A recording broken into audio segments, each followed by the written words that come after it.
Hello everyone, welcome to my YouTube channel UPSC study with Sumitra. जैसा कि हम NCERT का रिवीजन कर रहे थे, उसी श्रृंखला में हम हिस्ट्री एनसीईआरटी का भी रिवीजन कर रहे थे। तो जिसकी 2 क्लासेस आगे पहले अपलोड की जा चुकी है और ये 3rd क्लास है जिसमें हम आज पढ़ने जा रहे हैं ऋग्वेदिक काल। तो चलिए पढ़ते हैं इसके बारे में।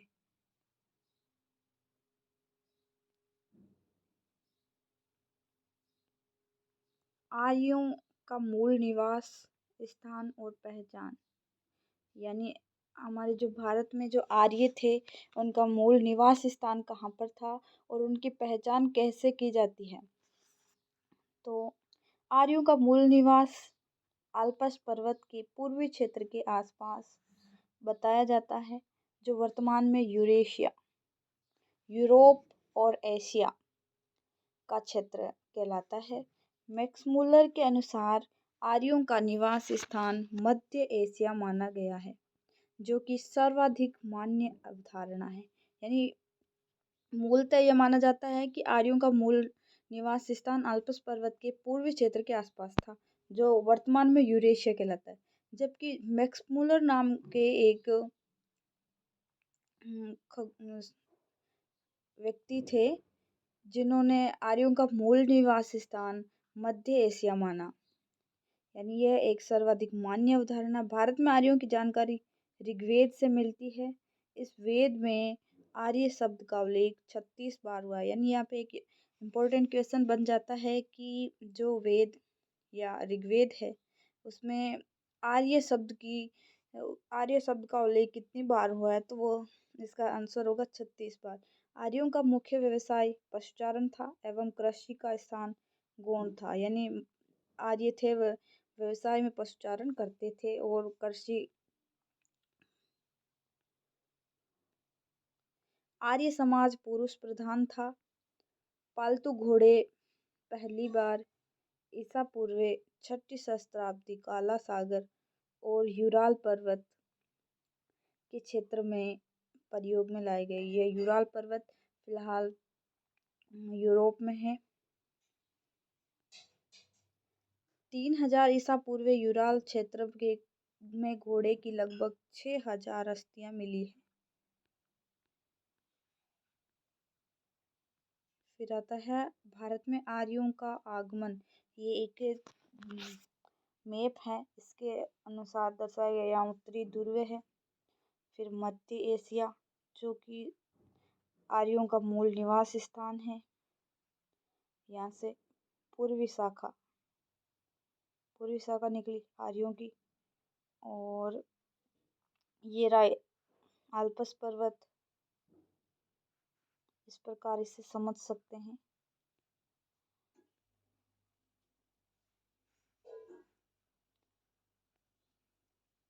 ऋग्वेदिक काल के अध्ययन के लिए साहित्यिक तथा पुरातात्विक साक्ष्यों का सहारा लिया जाता है। इसमें है साहित्यिक साक्ष्य, यानी ऋग्वेदिक काल जो है उसका अध्ययन करने के लिए कुछ साक्ष्य लिए जाते हैं, जिनमें पहले हैं साहित्यिक साक्ष्य। साहित्यिक साक्ष्य में कौन कौन आते हैं? ऋग्वेद एक संहिता है जिसमें 10 मंडल है, 1028 सूक्त है। ऋग्वेद के 3 पाठ हैं, एक साकल 1017 मंत्र है, जिसमें दूसरा बालिख्य जिसमें 11 मंत्र है, और तीसरा है वास्कल जिसमें 56 मंत्र है। और अब आते हैं पुरातात्विक साक्ष्य। बोगास कोई अभिलेख, जिसका सबसे जो बड़ा साक्ष्य है वह बोगास कोई अभिलेख, इसे मितन्नी अभिलेख भी कहते हैं। 1400 ईसा पूर्व एक लेख में हित्ती राजा सुब्बी लिम्मा और मितन्नी राजा मतियौजा के मध्य हुई संधि साक्षी के रूप में वैदिक देवताओं इंद्र, वरुण, मित्र, नासत्य, इन देवताओं का वर्णन ऋग्वेद में मिलता है। फिर आता है कसाहित अभिलेख। 1600 ईसा पूर्व इस अभिलेख में सूचना मिलती है कि ईरानी आर्यों की एक शाखा भारत आई थी। यानी इस अभिलेख से हमें पता चलता है कि जो ईरानी आर्य थे उनकी एक शाखा इंडिया में आई थी। इसके बाद है, अब है सबसे इम्पोर्टेंट ऋग्वेद। ऋग्वेद के बारे में पढ़ते हैं। भारत आगमन के क्रम में आर्य मध्य एशिया और ईरान पहुंचे। भारत में आर्यों की जानकारी ऋग्वेद से मिलती है। ऋग्वेद हिंद यूरोपीय भाषाओं का सबसे प्राचीनतम और पवित्र ग्रंथ है। ऋग्वेद में अग्नि, इंद्र, वरुण, जो कि हमने अभी कसाइट जो अभिलेख था उसमें पढ़ा था, आदि देवताओं की स्तुतियां संग्रहित है, जिनकी रचना गोत्रों के ऋषियों, यानी इनकी रचना किन्होंने की थी? गोत्रों के ऋषियों ने और मंत्र सृष्टाओं ने की थी। इसके बाद है, इसमें 10 मंडल है या भाग है, यानी ऋग्वेद में कुल 10 मंडल या ऋग्वेद के कुल 10 भाग है, जिनमें मंडल 2 से 7 तक प्राचीनतम अंश है। प्रथम और दसम मंडल सबसे अंत में जोड़े गए। यानी ऋग्वेद का जो प्रथम मंडल है या प्रथम भाग है और दसम भाग है, 10वां भाग और प्रथम भाग, ये सबसे लास्ट में जोड़े गए, जबकि 2 से 7 तक के भाग है वह सबसे प्राचीनतम माने जाते हैं। ऋग्वेद के मंत्रों का पाठ करने वाला पुरोहित होत्री कहलाता था। होत्री कहलाता था। अब आती है ऋग्वेदिक नदियाँ। ऋग्वेदिक नदियाँ, जिसमें प्राचीन नाम है नदियों का और आधुनिक नाम है। ये सारी नदियाँ बहुत इम्पोर्टेंट है। आर्य शब्द से एक जाति विशेष को समझा जाता है। आरंभिक भारतीय विद्वानों ने इस शब्द का यही अर्थ लगाया था।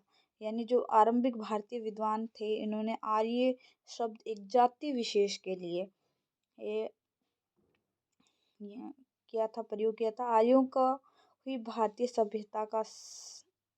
सभ्यता एवं संस्कृति का संस्थापक माना जाता है।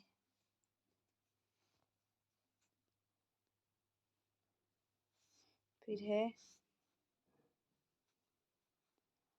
आर्य शब्द संस्कृत भाषा से लिया गया, जिसका अर्थ उत्तम, श्रेष्ठ व्यक्ति या कुल में उत्पन्न माना जाता है। आरंभिक आर्यों का निवास पूर्वी अफगानिस्तान था और पाकिस्तान और भारत के पंजाब तथा हरियाणा से था। ऋग्वेद में अफगानिस्तान की कुर्रम व कुंभा आदि कुछ नदियों तथा सिंधु और उसकी 5 सहायक नदियों का उल्लेख है।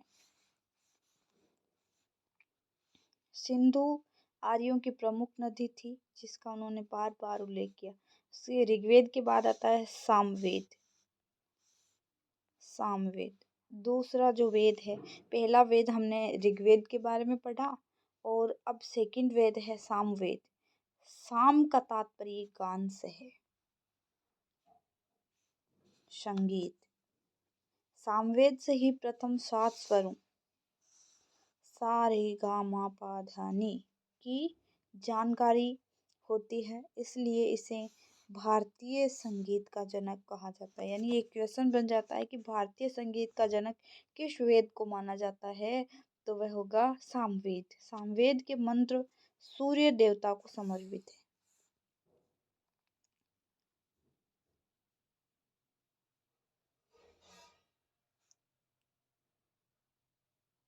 पुराणों में सामवेद की सहस्त्र शाखाओं का उल्लेख सामवेद व अथर्ववेद के कोई आरण्यक नहीं है। सामवेद का ऋत्विक उद्गाता कहलाता था, जिसका कार्य ऋचाओं का स्वरगान करना था।